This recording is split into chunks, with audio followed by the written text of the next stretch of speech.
할렐루야. 한 주간 모두 평안들 하셨죠? 오늘은 로마서 3장 9절로 12절 말씀을 가지고 모든 사람이 죄인이다 라는 제목으로 함께 은혜를 나누는 시간을 갖도록 하겠습니다. 사도 바울은 로마서 2장 1절로 3장 8절의 말씀을 통해서 유대인들의 죄에 대해서 지적하며 책망을 했습니다. 유대인들은 여러분도 잘 알다시피 하나님으로부터 율법을 받았고 또 그 받은 것을 자랑하며 살았습니다.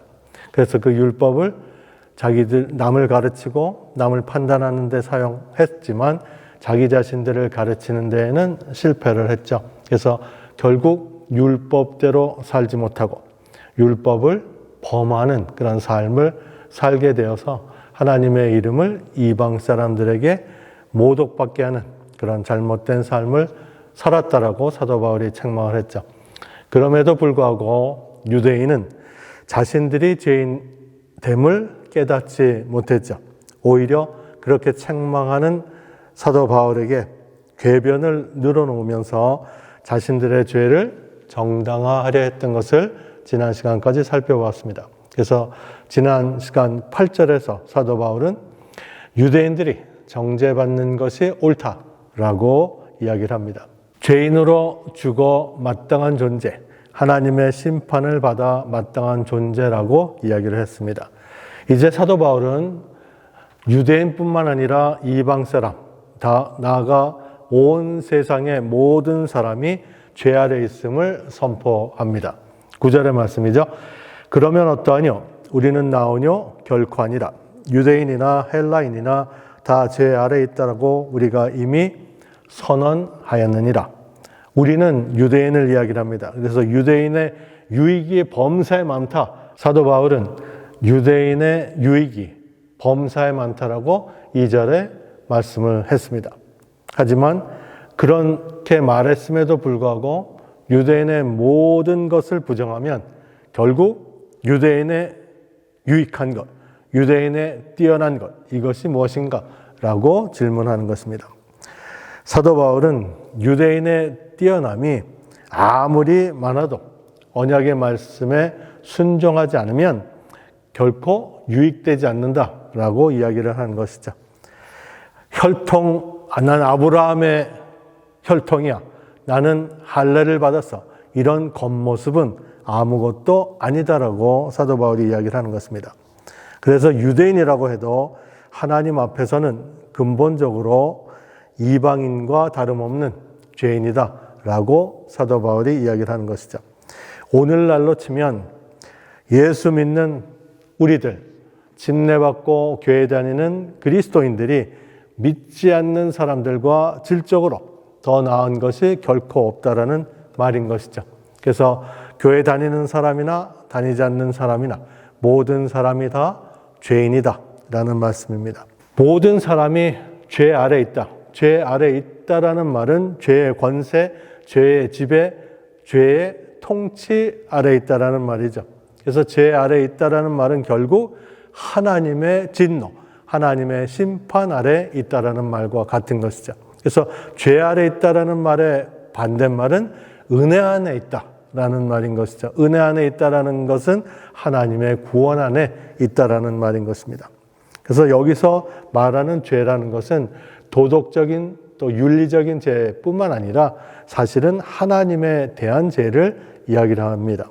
요한일서 3장 4절 말씀을 보면 죄를 짓는 자마다 불법을 행하나니 죄는 불법이다 이렇게 이야기를 합니다. 죄는 불법이죠. lawlessness예요. 그러니까 법이 없는 게 죄죠. 법이 없다라는 말은 법이 없는 게 아니라 내가 법이다 라고 이야기를 하는 것이죠. 그래서 결국 내가 법이 되어서 내 마음대로 살아가는 것, 그게 죄라는 것입니다. 저나 여러분이나 남의 집 담을 넘어서 도적질한 적이 없어요. 도적질하지 않고 간음하지 않고 남을 해치지 아니하면 우리는 의롭다라고 생각을 하지만 하나님의 입장에서 보면 내 마음대로 내 생각대로 내가 법이다 라고 하면서 살아가면 그것처럼 흉악한 죄인이 없다라는 것이죠. 실제는 흉악한 죄인임에도 불구하고 할례받은 하나님의 백성이라는 사실 하나 때문에 스스로 의인인 줄 알며 살았다라는 것입니다.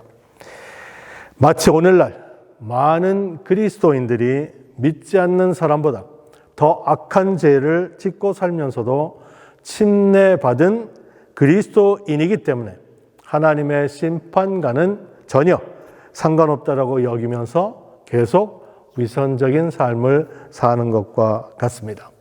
10절 말씀은 기록한 바 의인은 없나니 하나도 없다 이렇게 이야기를 합니다. 기록한 그 성경이 무엇이냐면 구약성경 전도서 7장 20절 말씀이죠. 선을 행하고 죄를 범치 아니하는 의인은 세상에 아주 없느니라 이렇게 이야기를 합니다. 유대인, 헬라인을 포함한 모든 세상 사람들이 다 죄 아래에 있다라는 것이죠. 선을 행하는 의인은 한 사람도 없다라고 성경은 이야기를 합니다. 보통 사람들은 죄를 생각할 때 상대적으로 생각할 때가 많습니다. 남과 비교해서 나는 저 사람보다 낫다. 그러면 나는 죄인이 아니고 의롭다라고 생각하는 경향이 많습니다. 예를 들면 저 사람은 1,000만 불을 훔쳤는데 나는 그냥 1,000불만 훔쳤다. 저 사람 1,000만 불 훔친 사람이니까 아주 흉악한 도둑놈. 나는 1,000불만 훔쳤으니까 나는 그래도 좀 괜찮은 도둑놈. 그래서 저 사람보다 내가 훨씬 낫다라고 생각을 합니다. 하지만 죄는 상대적인 것이 아니라 죄는 하나님과 나 사이의 관계인 것이죠. 내가 1,000만 불 훔친 사람보다 낫다라고 생각해서 그 의로움을 가지고 하나님 앞에 설 수 있는 사람은 단 한 사람도 없다라는 것입니다. 그래서 죄는 절대적으로 다른 사람과 비교해서는 안 되고 하나님과 비교해서 내가 정말 의로운가 아닌가를 따져봐야만 하는 것입니다. 의인은 인간적인 기준에서 상대적으로 다른 사람보다 조금 더 착한 정도를 말하는 것이 아닙니다. 하나님의 기준에서 의인은 하나님이 말씀하시는 모든 요구사항, 하나님의 기준을 완벽하게 지킨 사람이 하나님이 보실 때 의인인 것이죠. 그렇기 때문에 하나님 보실 때 의인은 이 세상에 단 한 사람도 없게 되는 것입니다. 예레미야서 5장 1절로 2절 말씀에도 보면 너희는 예루살렘 거리로 빨리 왕래하며 그 넓은 거리에서 찾아보고 알라. 너희가 만일 공의를 행하며 진리를 구하는 자를 한 사람이라도 찾으면 내가 이 성을 사하리라. 그들이 여호와의 사심으로 맹세할지라도 실상은 거짓 맹세니라. 이렇게 예레미야 선지자는 이야기를 합니다. 공의를 구하고 진리를 구하는 사람이 단 한 명만 있어도 예루살렘 성이 망하지 않는다라고 이야기를 합니다. 그런데 안타깝게도 한 명도 없었다라는 것이죠. 그래서 결국 예루살렘 성이 망하고 파괴되는 모습을 우리는 보게 됩니다. 우리는 내 주변의 사람들이 다 죄를 짓고 살면서 살아가기 때문에 세상 모든 사람이 다 죄인으로 사는데 라고 하면서 거기서 위안을 얻으려고 하면 절대로 안 됩니다. 세상 모든 사람이 지옥 간다고 해서 우리도 함께 그 지옥 가는 길을 걸어갈 수는 없는 것입니다. 죄는 하나님과 나와의 관계이기 때문에 항상 우리 자신을 돌아봐야만 합니다. 모든 사람은 죄인입니다. 한 사람도 예외가 없죠. 만약 의인이 한 사람이라도 있다라면 예수님이 이 땅에 오실 이유도 필요도 없는 것이죠. 한 사람이라도 자기 힘으로 천국을 갈 수 있다라면 왜 예수님이 필요하겠습니까? 전혀 필요치 않죠. 내 힘으로 천국 가면 되니까. 하지만 예수님이 이 땅에 오셨다라는 사실이 바로 이 땅에는 한 명의 의인도 없다라는 것을 증거해 주는 것입니다. 11절 말씀입니다. 깨닫는 자도 없고 하나님을 찾는 자도 없고. 시편 14편 2절 말씀을 보면 여호와께서 하늘에서 인생을 굽어 살피사 지각이 있어 하나님을 찾는 자가 있는가 보려 하신즉 이렇게 기록합니다. 어둠 속의 사람들은 깨닫지를 못합니다. 왜냐하면 지각이 없기 때문에, 이해력이 없어서, 지혜가 없어서 하나님의 존재를 알지 못합니다. 죄인이면서도 죄인인 줄 모르고 살죠. 내가 누구인지, 어디서 왔는지, 어디로 가는지조차 모르고 살아갑니다. 자신이 얼마나 악한 존재인지조차도 모르면서 살아가죠. 그래서 시편 49편 20절 말씀에 존귀에 처하나 깨닫지 못하는 사람은 멸망하는 짐승과 같다, 이렇게 이야기를 합니다. 사람이 세상적으로 아무리 많은 것을 알고 박사학위를 받고 세상의 지식과 학문이 높다 할지라도 하나님을 바로 알지 못하면, 그러면 그 사람은 멸망하는 짐승과 같다라고 성경은 이야기를 하는 것입니다. 깨닫지 못하는 인간은 절대로 스스로 하나님을 찾질 못합니다. 요한복음 1장 5절 말씀에도 빛이 어둠에 비추되 어둠이 깨닫지 못하더라, 이렇게 이야기를 합니다. 빛이 비춰도 어둠 속에 있는 사람들은 그게 빛인지조차 깨달을 수 없는 것이죠. 유대인들은 겉으로 보기에는 하나님을 굉장히 열심히 찾는 것처럼 보였습니다. 성전에 모여서 제사도 드리고 말씀도 읽고 하나님을 경배했죠. 하지만 겉으로는 하나님을 열심히 찾는 것 같이 보였지만 속은 여전히 세상적인 욕심으로 차 있었습니다. 오늘날도 많은 사람들이 교회에 나오고 예배드리고 찬양하며 기도하고 말씀을 듣지만 속에는 무엇을 먹을까, 무엇을 입을까, 무엇을 마실까 하는 세상 염려와 어찌하면 세상의 명예와 부와 쾌락을 누릴까를 생각할 뿐 진심으로 하나님을 찾는 자가 많지 않습니다. 죄인 중에는 하나님을 마음 중심에 모시고 하나님의 영광을 최우선으로 삼고 살아가는 자가 없습니다. 참으로 하나님을 찾는 자는 하나님이 기뻐하는 경건한 행동으로서 하나님을 쫓아가야만 되는 것이죠. 그래서 우리는 우리 자신을 깨닫지 못하면 결코 이런 삶을 살아갈 수 없습니다. 어떻게 하면 우리는 우리 자신을 볼 수 있을까요? 우리 자신을 깨달을 수 있는 방법은 한 가지 방법밖에 없습니다. 거울을 보는 것이죠. 나의 현재 모습을 보려면 지금 거울을 꺼내서 나를 봐야지만 내가 지금 어떤 모습인지 알 수 있는 것입니다. 마찬가지로 영적인 나의 현재 모습을 보려면 말씀의 거울 앞에 서야만 합니다. 그것 없이는 내가 지금 어떤 존재인가를 깨닫고 하나님을 찾을 수 있는 자가 한 사람도 없게 되는 것이죠. 그래서 우리는 말씀을 통해서 내 자신의 모습을 발견케 되고, 그래서 나 스스로는 거룩해질 수도 경건해질 수도 없다라는 것을 깨닫고 하나님을 찾아 구할 수밖에 없게 되는 것입니다. 12절, 다 치우쳐 한 가지로 무익하게 되고 선을 행하는 자는 없나니 하나도 없다, 이렇게 이야기를 합니다. 시편 14편 3절 말씀을 읽으면 다 치우쳤으며 함께 더러운 자가 되고 선을 행하는 자가 없으니 하나도 없도다, 이렇게 말씀합니다. 치우쳤다라는 것은 외면하거나 탈선, 빗나간 것을 이야기를 합니다. 하나님 말씀이 가라는 대로 가야 되는데 그렇게 가지 않고 각기 제 길로 간 것, 그게 치우친 것이죠. 한마디로 얘기하면 하나님과 관계없이 제멋대로 살았다라는 것이죠. 그게 치우쳤다라는 것입니다. 여호수아서 1장 7절 말씀을 보면 오직 너는 마음을 강하게 하고 극히 담대히 하여 나의 종 모세가 내게 명한 율법을 다 지켜 행하고 좌로나 우로나 치우치지 말고 그리하면 어디로 가든지 형통하리니, 이렇게 말씀합니다.